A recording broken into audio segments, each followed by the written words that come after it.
Mennyit fogyaszt egy villanyboiler? A villanyboilerem elromlott és sokat fogyaszt? Miért fogyaszt ennyit, mikor az energia címkén ennek a töredéke szerepel? Megpróbálok válaszolni.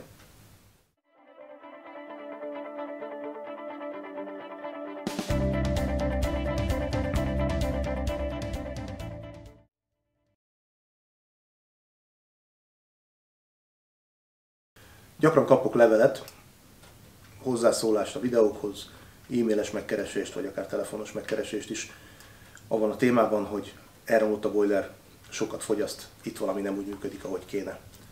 Hoztam egy konkrét példát, és megpróbálom elmagyarázni.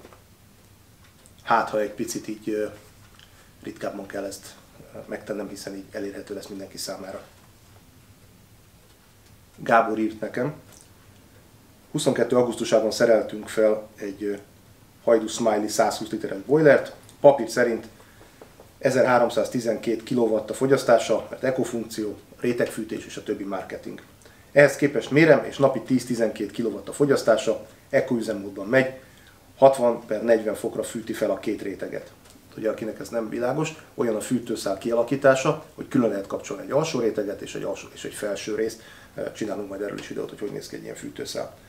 Tehát itt be lehet állítani különböző hőmérsékletet, hogy másként fűtse az alsó részt, mint a tetejét. A napi fogyasztás alapján kb. 4000 kWh-órát eszik évente, szemben az 1312 kWh-órás papíradattal. Családi ház pincéjében van, időzítővel óránként 2x4 percre megy a keringető szivattyú. 4 fős család, mindenki napi egyszer zuhanyzik, kb. 5 percre. Napközben csak kézmosásra van használva a meleg víz. Nem értem az eltérés okát, vízköves nyilván nem lehet egy 4 hónapos készülék, pláne hogy az első napoktól írom a fogyasztását, újként is ennyit evett. A papírforma szerint 3 óra alatt felfűti a teljes tartályt 2000 kW-tal, ez azt jelenti, hogy nálam naponta 6-szor kell felfűtenie, akkor viszont 720 litert fogyasztanánk négyen, ami szintén irreális. Az is eszembe jutott, hogy kidobom, lecserélem, oké, ebben a részben már nem megyünk bele. Nézzük a tényeket, meg nézzük a hibákat a történetben. Tehát ugye a papírforma, hogy mit mutat ennél a készüléknél, hogy 1312 kW-ot írnak rá. Próbáltam utána nézni ennek, hogy hogyan számolják ki ezt a fogyasztást. Hát ha nagyon le akarom egyszerűsíteni, akkor úgy, hogy hasonló paraméterű készülékeket azonos paraméterek mellett hasonlítanak össze, tehát egy 80 literest egy 100-assal már nem lehet összehasonlítani, furcsa, hogy miért nem, de igazándiból a 120-ast a 120-assal lehet összehasonlítani, és tulajdonképpen ez arra szolgál az adat, hogy az adott készülékhez vagy a társaihoz képest megtudjuk, hogy ő most tényleg kevesebbet fogyaszt-e. Írja, hogy ugye talán ez a marketingnek a része, hát relatív, mindjárt rátérünk, hogy miért nem marketing, és miért lehetne ez igaz, és persze azt is benne van, hogy ez miért nem a valóságot tükrözi. Oké, 10-12 kW a fogyasztása naponta. Hát ez összességében nem annyira sok, de még mindig tovább megyünk. Azt mondja, hogy van egy keringető szivattyú berakva, amivel cirkulációt valósítanak meg. Aki nem tudja, hogy mi ez, a boilertől a legtávolabbi csapig, vagy több csapig, hogyha úgy vannak kialakítva, van egy plusz vezeték berakva, és egy keringető szivattyú a boilerben lévő vizet időnként kikeringeti, néha ez éjjel-nappal megy, néha csak alkalmanként, mint itt is, óránként 2x4 percet. Azért azt tudni kell, hogy ha ez nincs jól leszigetelve ez a cső például, akkor ez a nem tudom, 10-20 méteres csőszakasz, ez nagyon erősen fűti a háznak a falát, ezáltal ugye nagy a hőveszteség, tehát már egy jelentősebb fogyasztást produkál, de ettől most eltekintünk, nem tudjuk ez mennyi, de nyilvánvalóan számottevő lehet ez a fogyasztás is. Hiszen hogyha mondjuk nem tudom a keringető szivattyút, meg a csőméretet, meg semmit nem tudok így a levél alapján, de hogyha azt vesszük alapul, hogy egy kinyitott vízcsapnál, általában a magyar viszonylatban olyan 3 bár körüli nyomásnál 10 perc alatt kifolyik 100 liter víz a csapból. Ezt ugye egyszerűen ellenőrizni, mert ha beállítjuk a kádnál, zuhanyzónál, hogy hogyan zuhanyzunk, alátesszük a felmosóvödröt, ami 10 literes, akkor az nagyjából 1 perc alatt megtelik, hogy most az 50 másodperc vagy 1 perc 10, ez tulajdonképpen irreleváns. A lényeg az, hogy ha ő 4 percig megy, akkor akár ez alatt a 4 perc alatt ő kikergethetne a boilerből 30-40 liter vizet. Vélhetően, miután egyébként a fogyasztás szerintem nem annyira brutális, ezért kevesebbet küld ki a keringető szivattyú, és ez ugye minden alkalommal vissza tud hűlni, hiszen fél óráig ott van egy nagyjából 20 fok körüli házfalba, és és hogyha nem tökéletes a szigetelés, és véletlenül tökéletes szigetelés nincs, akkor ez is fogyasztást generálhat. Hogyha ugye 4 perc alatt kimenne a 40 liter, akkor óránként kimenne 81-120 literes boilernél, azért akkor ez sokkal-sokkal komolyabb fogyasztást generálna, úgyhogy ezt a részét azt mondom, engedjük el a számolás kedvéért. Oké. Írja nekem Gábor, hogy nyilván nem vízköves, és az első naptól méri a fogyasztást. Ennél a típusnál a vízkövesedés az nem egy komoly probléma, mert ez egy szteatitos rétegfűtéssel van ugye ellátva, ami nem érintkezik közvetlenül a vízre, tehát sokkal kisebb a vízkölerakódás. Valóban én is azt gondolom, nem ez a probléma. Azt írja, hogy papírforma szerint 3 óra alatt fűti fel a tartályt 2000 watttal. Na, ez nem így van. Tehát a papírforma az úgy néz ki, elővettem a katalógus, mert ugyan voltak róla emlékeim, de azt akartam, hogy tényszerű legyek. Ugye ő 2000 wattos fűtőszálat ír a 120 literes készülékhez.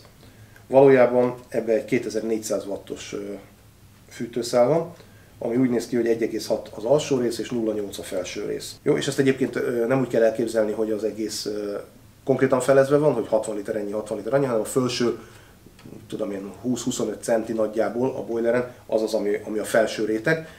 Az a fűtőszál ugye egy rövid szakaszon, viszonylag kis vizet, ehhez képest 800 wattal melegít, tehát az elég hamar tudja azt a felső részt meleggé varázsolni. Jó felfűtési idő ennél a készüléknél 65 fokra, itt ugyan nem írja, de a használati útmutatóban írja, hogy 15 fokról 65 fokra, 3 óra 15 perc, vagy 3,15 óra. Tehát amikor azt írja nekem, hogy 2000 watt 3 óra alatt, az nem helytálló. Tehát ugye a 2400 wattos fűtőszál az 1 óra alatt veszi fel a 2400 wattot. Tehát ha ezt felszorozzuk ezzel a 3 órával, akkor nem az jön ki, hogy 2 kW a fogyasztás, hanem óránként 2,4, tehát az mindjárt 7,2, hogyha az alsó-felső részt is erre a 65 fokra fűtenénk, és feltételezzük azt, hogy a bejövő vízünk 15 fokos, ami jelenállás szerint, ugye ez decemberi videó, ez helytálló, hiszen hideg van kint. És akkor ugye ebből levonja a következtetés, hogy ezek szerint a teljesítmény, amit ő kiszámol, abból következik az, hogy akkor 6-szor kéne felfűtenie, és ehhez képest rengeteg vizet fogyasztanának. Hát ez ugye nyilván nem így van, de ezt most az előbb megcáfoltuk, hogy miért is néz ez így ki. Igen, tehát azt írja, hogy 4 fős család, mindenki zuhanyzik naponta egyszer 5 percet. Ez marha jól hangzik. Ha onnan nézzük, hogy amit az előbb elkezdtem fejtegetni, hogy mennyi víz folyik ki 1 perc alatt a boilerből, akkor az azt jelenti, hogy 20 percet nagyjából elfürdenek. Persze nyilván ez egy tippelt adat, senki sem mérte stopperrel, egész addig, amíg én el nem mondom ezeket a sztorikat, mert van, aki utána nekiáll és megméri stopperrel, hogy mi a helyzet vele. Szóval a lényeg az, hogy ebből az derül ki, hogy tulajdonképpen az én elméletem szerint kb. 200 liter vizet elhasználnak a fürdésre. Persze, ha 60 fokos víz folyik ki, akkor ahhoz engedünk hideg vizet, mert nyilván az lepörkölné az embert, és akkor így egy picit az időtartamok tovább mehetnek. Tehát nagyjából a 120 literes boiler teljes kapacitása ezzel a 60 fok körüli beállítással az elég arra, hogy ezt a 200 liternyi zuhanyzási vízigényt kiszolgálja. A napközbeni kézmosások megint egy ugyanilyen szituáció. Volt egy tipikus példa, ami nagyon jól érzékeltette, hogy is működnek ezek a dolgok.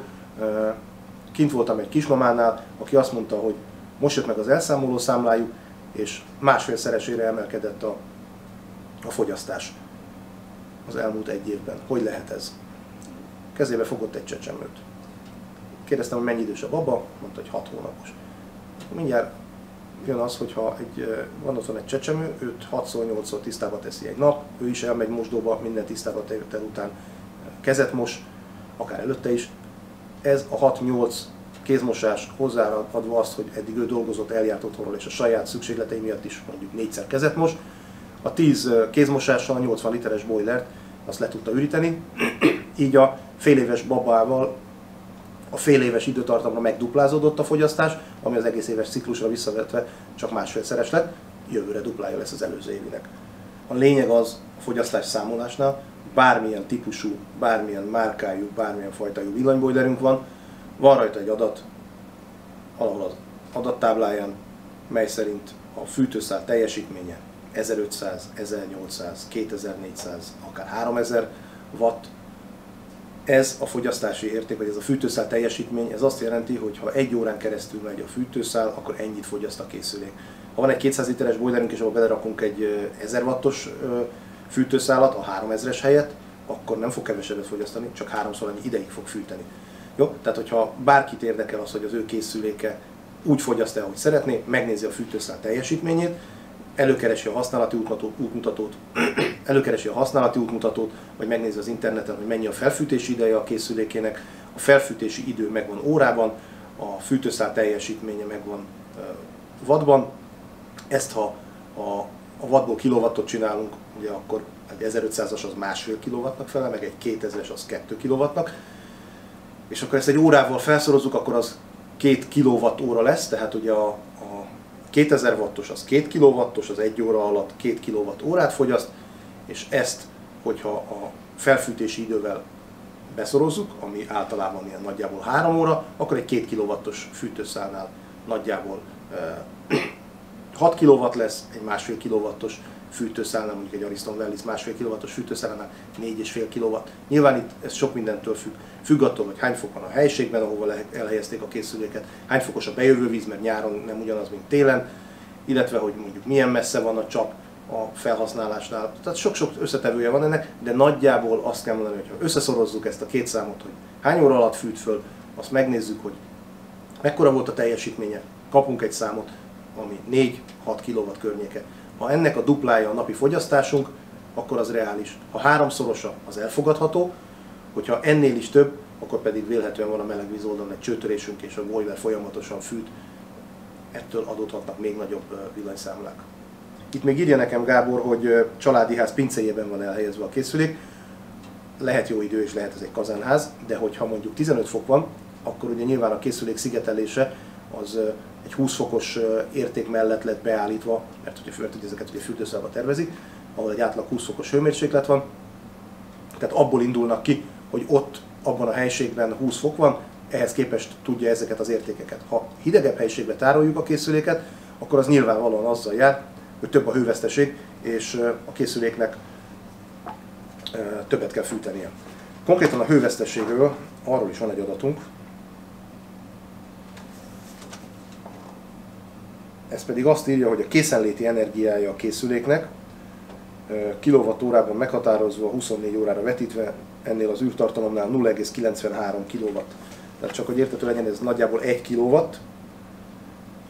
ami azt jelenti, hogy ha elmegyünk otthonról és nem használjuk a készüléket, akkor fogyaszt ennyit. Tehát ha abból indulunk ki, hogy valaki elmegy egy hétvégére, szombat-vasárnap nincs otthon, és kikapcsolja a boilert, akkor ezt a közel 2 kW-ot tudja megtakarítani. Persze, ha ezen idő alatt kihűl a víz, a visszafűtés, az ugye láttuk az előzőekben, hogy nagyjából 3 órát vesz igénybe, 2,4-es fűtőszállal, tehát ha csak 1 órát ráfűt a készülék, teljes tereléssel, akkor már többet fogyaszt, mint amennyit nyertünk azzal, hogy kikapcsoltuk. Jó, itt a kérdésnek még része az, hogy vegyen-e esetleg egy hőszivattyús boilert. A hőszivattyús boilerekről van egy másik videó, jól fogyasztanak, nem marketing, mint ahogy itt a levélben említi. Sokan szeretik, nyilván zörög, mert van benne ventilátor, van benne kompresszor, tehát azért ezt mérlegelni kell, hogyha az ember ilyet választ. Drágább készülékekről beszélünk, illetve azért sokan elkövetik azt a hibát, hogy pincébe, padlásra teszik ezeket a készülékeket, és nem mindenütt megfelelő maga a körülménye hőszivattyúnak. Tehát a hőszivattyús boilernél itt például a levélbe kiemeli, hogy nem baj, ha visszahűti a levegőt. Nem baj, viszont hogyha hideg van, akkor nem fog tudni a levegőből hőt nyerni, tehát magát a funkcionalitását veszíti el a készülék. Úgyhogy a padlásra felrakott készülékeknél is ugyanez a helyzet. Hajde jó, hogy nyáron visszahűti a padlást, viszont télen nem fog működni a hőszivattyú, mert annyira hideg van. Ugyanakkor használható így is, hogyha valaki ebben gondolkodik, mert azt mondja, hogy nem spórolok egész évben, csak mondjuk a felében, amikor tud a hőszivattyú működni, de olyankor az nekem jó, a többi részével meg már is kiváltottam egy másik boilert. Nyilván a megtérülési idők szempontjából nem mindegy ez, hogy most 3 év alatt hozza vissza az árát egy ilyen készülék, vagy 5 év alatt, aki túllépi a rezsicsökkentett mennyiségeket, ott ugye nyilván hamarabb, aki az alatt tud maradni, annál később. Úgyhogy hát szerintem nagyjából ennyit kell erről a témáról tudni. Köszönöm a figyelmet, ha van kérdés, igyekszem megválaszolni.